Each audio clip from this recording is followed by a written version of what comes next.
If you attempt right now to evict somebody for something other than non-payment of rent, and the tenant alleges that you're acting in bad faith, that you're really retaliating against them because they didn't pay the rent that accrued during the COVID period, then you're going to have to come to court. You're going to have to rebut that allegation and come to court and prove that you're acting in good faith. So let's talk about this 75%. So we said that if a tenant doesn't pay between now and January 31st, they must pay 25% of the rent that's due, but that 25% technically is not due until January 31st, so they have until then to pay it. What happens to the remaining 75% that was due? So it will be, the can will be kicked down the road until I believe it's March 1st of 2021. At that point, at least the way the bill is written right now, at that point you would be I'm somewhat speculating because it doesn't specifically say this, but at that point you'll be able to serve notices for that balance that's unpaid. Now, the interesting thing, going back to what we talked about before, I suspect that by February 1st, which is a trigger date throughout this law, I suspect that by February 1st, there will be a new tenants protection law that they are working on in Sacramento. And there might even be new local moratoriums that prevent you from serving a notice for that remaining 75%.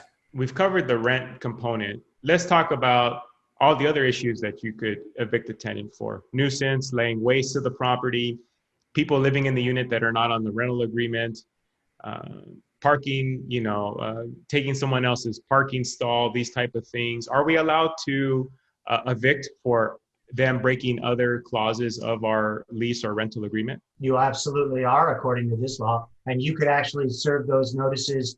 Again, check your local ordinance, but assuming there's no prohibition in your local ordinance against that, you could serve those notices right now, and those remain a 3-day notice. Now, I did read something within the bill, though, that if you had already issued a notice to pay rent or quit, and you're following the steps of an eviction for non-payment of rent, and then you also bring a second case for something like nuisance or laying waste to the property, that can be seen as retaliation.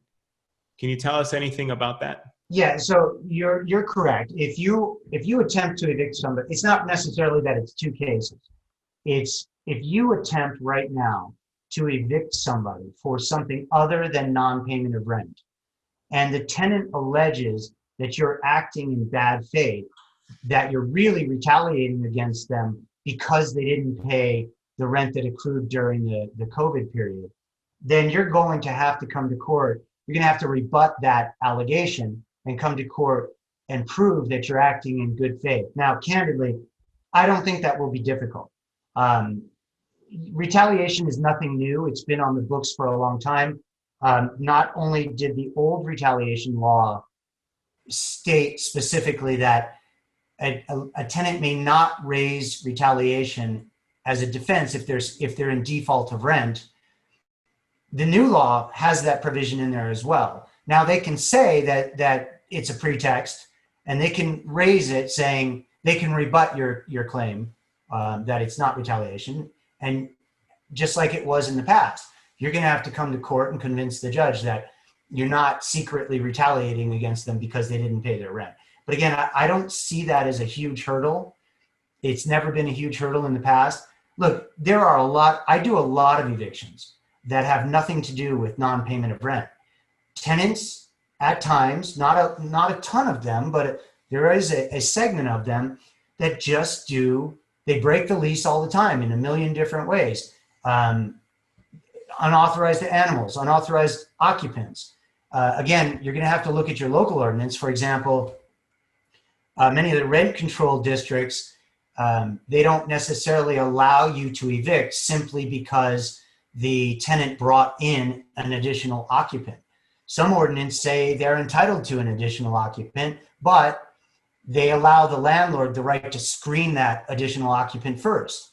So, for example, in LA, if a tenant brings in an unauthorized occupant, even if the ordinance says that they can have one additional occupant, what we would typically do is we would serve the tenant a 3-day cure covenant or quit saying, hey, you have an unauthorized occupant. In addition to serving the notice, we would attach an application and tell them in the notice, you're required to get rid of that person in 3 days. And if you want them to live there, you have to submit this application. And a lot of the times they don't submit the application and they don't get rid of that unauthorized occupant. So we will bring the eviction based on that. So there's a lot of nuances to it. But again, it's very, at least in my firm's experience, it's rare that a tenant ever prevails on a retaliation claim. It just doesn't happen very often. In fact, I can't think of a single case that a tenant has ever really won on retaliation.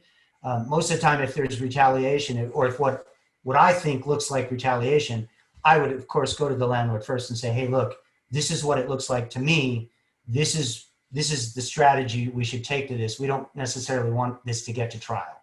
So let me ask you then, Mike, because it's such a sticky situation with non-payment of rent, it almost seems like an easier avenue if there's something else within the lease that would be able to bring an eviction against a tenant. Let's say you're a landlord and you know that one tenant brought in somebody that wasn't in on the lease, and you've turned a blind eye to it, but now they've stopped paying rent. It almost sounds like it's better now to bring up this issue with this person who's not on the rental agreement as an issue for eviction than going after the non-payment of rent, just because, one, depending on when that non-payment of rent was, you may only get it through small claims court. Second, you may only get 25% of the rent. What say you? Well, it'll depend on your client, to be honest. If your client is a smaller client and really needs the money, what I would suggest to them is go to your tenants right now and try to work something out with, I hate to use the word threat, but with the threat of, hey, look, your moratoriums are expiring at the end of this month. The courts are reopening. I have the right to serve you the notice, and I'm going to do that. By the way, you've got this unauthorized occupant over here, and I could serve you a notice on that right now, assuming your local jurisdiction doesn't prohibit it. But why don't we work out a deal right now instead of us having to go down the eviction path? And like I said, for your smaller landlords that really do need the money, let's work out a deal on a payment plan and get that in writing. Now, I will say, even if you're working out a deal, I think you should get an attorney involved, because there's different ways to structure that deal. And if you don't do it right, it's gonna end up coming around and biting you in the rear end later. If you get it right, there's a lot of protections that can be built into the deal for you. And there's different ways to structure it depending on the circumstances. So no matter how they go about it, I wouldn't say, I'm going to caution your clients right now and tell them, look, don't go after the shiny rabbit, right? Don't chase the shiny rabbit. The shiny rabbit being hey, I know, let's try to evict them on the unauthorized animal that they brought in instead of worrying about the rent. Because you hit the nail on the head. A lot of people are looking at that saying that's going to be the easier, or the path of least resistance, and the courts are onto that. So the courts are going to have a sharper eye when they're looking at that, that possibility of a retaliation motive. So instead of just, acting on impulse and saying, hey, I got an idea, let's just hit them for this. Like I said, now's the time to go approach them and say, why do we want to go through court anyway? Let's structure a deal, because everything's going to open up and I'm going to get my rights back in a very short amount of time. We've had a good relationship up until now. Let's keep it that way. Let's work something out. Now, what about those tenants who hadn't paid prior to March? The landlord started an eviction, but then everything was put on pause. Is there a different set of rules for people who didn't pay, say, February of this year or prior? Yes. And it's even, yes, so you're right. It goes back to March 1st. So yes,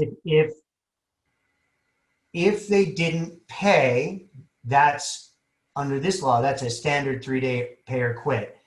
And there's a lot of nuances to that as well. There's something called generally accepted accounting principles. And when they have made payments, how did you apportion that? Did that push the non-payment into the COVID period? So there's intricacies that need to be dealt with in that.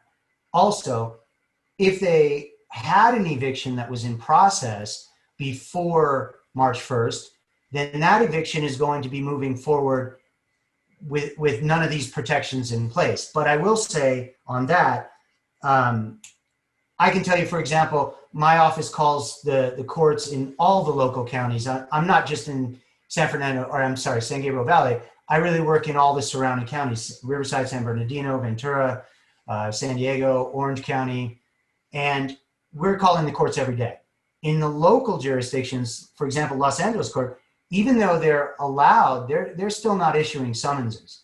The cases that existed prior to COVID, I have a case, for example, that was filed in the middle of February of 2020, and we don't have a trial date for that yet. Instead, what we received a notice of a non-appearance hearing, a status hearing that's non-appearance. In other words, the attorneys don't need to show up, neither of the parties need to show up, but that was set for February of next year.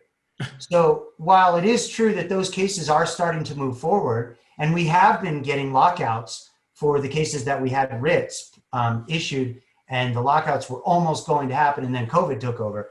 The fact of the matter is that the courts are still clogged.